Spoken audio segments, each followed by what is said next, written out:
Hello runners! Ayan. Siyempre maglo-loot bag reveal tayo dahil nga tumakbo tayo sa Milo National Marathon.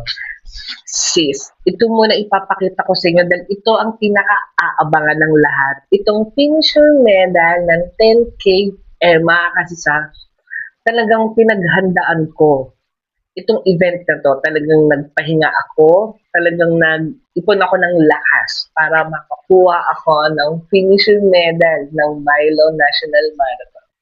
So for today's video, maglo-loot bag reveal tayo. So ito na yung laman ng ating loot bag.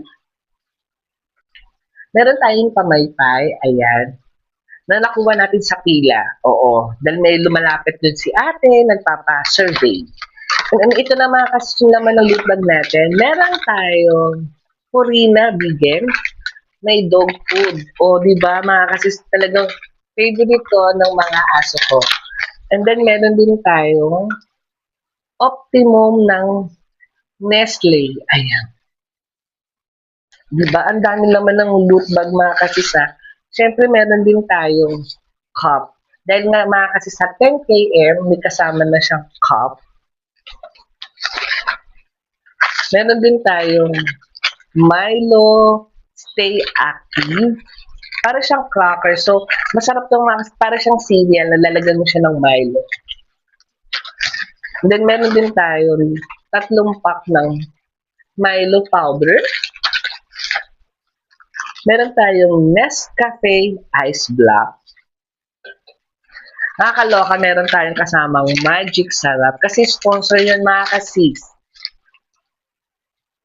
Ito na, meron tayong Pocari.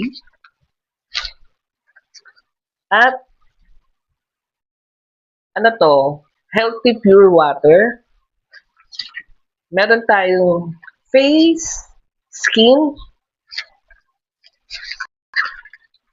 O, meron din tayong oyster sauce ng Maggi.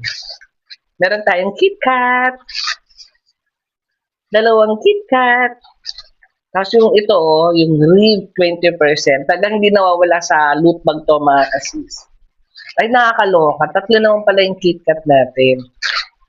And then, ito, meron tayong from Pocari din. Mga kasis. So, yan po lahat ng laman ng ating loot bag na nakuha natin sa Milo. Ayan. So, ayun mga kasis. Siyempre, ito yung pinakabongga sa lahat. Yung finisher medal. Ayan, mga kasis. So, yun lang mga kasis. Maraming salamat. So, thank you for watching.